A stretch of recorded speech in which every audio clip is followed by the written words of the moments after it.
Alice ou d'ailleurs, et qui nous a fait l'honneur de participer déjà une fois en 2009 à un café littéraire et qui a manifesté sa volonté à nouveau de venir, signe que ça ne lui a pas trop déplu. C'est quand même pour un auteur, non, écoute, c'est quand même un enjeu de se présenter en tant que lecteur, alors que bien souvent les auteurs peuvent un peu tomber dans un certain narcissisme. Et or, un auteur, avant tout, c'est un lecteur.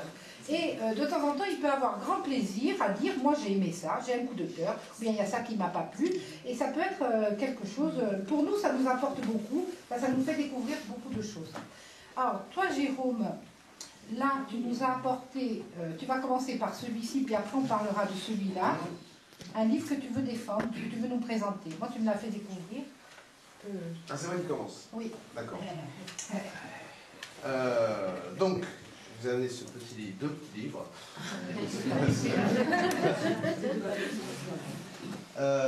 Donc le premier dont je vais vous parler, c'est Cosmos de Claro, qui est sorti en septembre chez Actes Sud. Claro, il est écrivain, il est aussi connu comme traducteur. Il a traduit beaucoup d'auteurs américains, Goldman, Pynchon notamment. Il a fait un travail de traduction tellement énorme qu'on se demande s'il n'a pas plusieurs vies pour faire tout ça. Et voilà. Et Cosmos, c'est son dernier livre. Alors, je ne sais pas du tout, à part le fait que je l'aime, je ne sais pas du tout pourquoi j'ai choisi de présenter celui-là, parce qu'il est impitchable. Pour raconter de quoi il s'agit dans ce livre, c'est une... Alors je vais quand même essayer. Gardez en tête que le livre est mieux que le pitch que je vais faire. Alors, en fait, l'idée de base du bouquin, c'est de prendre les personnages du Magicien d'Oz et de les transposer dans le monde réel. Donc on retrouve Dorothy, le chien, l'épouvantail, le bonhomme de fer, le lion peureux. Et le livre fait un aller-retour constant entre le monde de Oz, le magicien d'Oz aussi, hein, qui se présente sous... Et puis il projette ces personnages dans la première moitié du XXe siècle, puisque le roman commence en 1900 et se termine sur l'essai de la bombe atomique par Oppenheimer en 1945. Voilà. Et toute la structure du roman consiste à jouer sur le passage. Et là où il y a à mon avis un tour de force, je parlerai de l'écriture en dernier, c'est qu'il ne prend pas les personnages d'Oz pour les mettre dans le monde réel tel quel. Il leur fait subir un déplacement pour trouver à quoi ils peuvent correspondre dans le monde réel. Alors par exemple, les Mushkins, c'est-à-dire les petits bonhommes qui sont dans le monde d'Oz que Dorothy voit en premier, qui sont tout petits, ben, ça devient simplement des nains. Le bonhomme en fer blanc, qui est projeté dans la réalité, c'est quelqu'un qui est un grand mutilé de la guerre de 14 et qui est entièrement reconstruit en métal. L'épouvantail qui se plaint de ne pas avoir de cerveau, c'est aussi quelqu'un qui a pris un éclat d'obus pendant la guerre de 14 et qui n'a pas de mémoire. Il y a Phéba, la méchante sorcière du Sud, ça devient une aviatrice folle qui est accompagnée d'un singe, parce que il y a les singes volants dans le magicien d'Oz. Et moi, il y a une inventivité dans ces passages-là qui sont absolument magnifiques et qui permettent à Claro de faire une traversée des 50 premières années du siècle. Et évidemment, ces personnages-là qui sont à leur place dans un monde féerique, dans le monde réel, ce sont des personnages décalés, des monstres, hein, des freaks qui sont promenés de cirque en cirque, et qui passent à travers les guerres, à travers les camps, à travers toutes sortes d'expérimentations. Il y a beaucoup de choses, c'est tellement foisonnant, c'est un gros bouquin, hein, et c'est terriblement foisonnant, hein, donc on passe par différents camps, par des recherches sur l'eugénisme, par les effets du radium. Dorothy est ouvrière dans une usine où ils font les montres et où ils les peignent au radium, et comme ils ne connaissent pas les propriétés radioactives de la chose, elles se peignent les dents avec le radium ou les ongles parce que ça brille dans le noir. Il suffit de vous dire qu'évidemment Dorothy finit par se frapper un cancer de première catégorie avec ses effets sur le radium. Et pour vous donner une idée de l'inventivité de Claro, je comme juste une chose concrète, j'espère vous donner envie de le lire. Quand Dick Chopper, qui est le bonhomme en fer blanc, là, arrive complètement en charpie à l'hôpital, il est reconstruit en ferraille par un docteur ambitieux et à moitié dingue. Et au bout d'un moment, quand il a son corps en fer blanc, et puis il entend des voix qui lui parlent dans sa tête.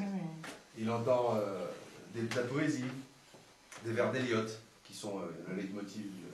Mais des fois, il a aussi l'impression qu'on essaie de lui vendre quelque chose. Et ça l'inquiète beaucoup jusqu'au moment où il découvre qu'en fait, il est en fer et il fait récepteur radio. et que les voix qu'il entend, voilà. Et que les voix qu'il entend, ben, c'est la radio, hein, qu'il capte malgré lui. Bon, alors, des inventions poétiques comme ça, il y en a toutes les 2 pages dans le livre. Le style est à mon sens, d'une beauté et surtout d'une tenue invraisemblable pour un livre de presque 500 pages. Et c'est pas quelque chose qui le rend très facile d'accès. C'est le genre de livre dont je comprends très bien qu'on puisse dire qu'on ne rentre pas dedans. Je comprendrais moins bien qu'on puisse dire qu'il n'a aucune valeur. Par contre, ça nécessite voilà, de faire l'effort soi-même, de rentrer dans un monde qui n'est peut-être pas le sien au départ. Et je pense que... c'est foisonnant. C'est foisonnant, c'est vraiment foisonnant. Il y a une trouvaille stylistique et de contenu toutes les 3 lignes. Et je pense que c'est un bon bouquin. Je comprends qu'il n'y a pas eu de... Il n'a pas y avoir des prix. Finalement, il en a pas eu, ce qui me paraît... enfin bon, c'est toujours des injustices. Tous les ans, il y en a, et c'est vraiment... C'est même pas une question de ce que je comprends pas, c'est que personne ne peut nier qu'on a un livre à mon sens, d'une absolue singularité. Et qui, voilà, j'espère avoir réussi quand même, malgré le pitch, c'est pas de ma faute, c'est Claro, vous avoir donné envie de le lire. Très bien, Jérôme. Voilà. Pas dire mieux. Alors c'est Claro, Cosmos, Claro Stéphane Claro. Christophe Claro. Il n'emploie jamais son prénom. Voilà, c'est ça. C'est un monsieur qui est né à peu près en 62, qui, comme tu le disais, a beaucoup traduit les auteurs américains notamment. Il a eu un prix de traduction. Il mène double carrière, d'ailleurs, quand il se présente, il dit auteur-traducteur. Et puis il a aussi une collection américaine. Une collection qui s'appelle Lot 49, et une collection dans laquelle il publie des romans très américains, très contemporains. Voilà. Oui. Et il traduit une 60aine d'auteurs. Vous vous rendez compte, c'est un travail phénoménal. Alors, si vous voyez un livre de Volman, ça fait le double de ça, et je ne sais pas combien il en a traduit. Ici, il y a des amateurs de littérature américaine contemporaine, je le sais, donc ils vont regarder le nom du traducteur assez souvent. Alors, bon, c'est chez Actes Sud, c'est devenu ta maison d'édition. C'est pas du corporatisme. Non, ça te permet, toi, de poser toutes les questions que tu as envie de poser aux auteurs. Tu les rencontres assez souvent? Ah oui, je connais très bien, oui.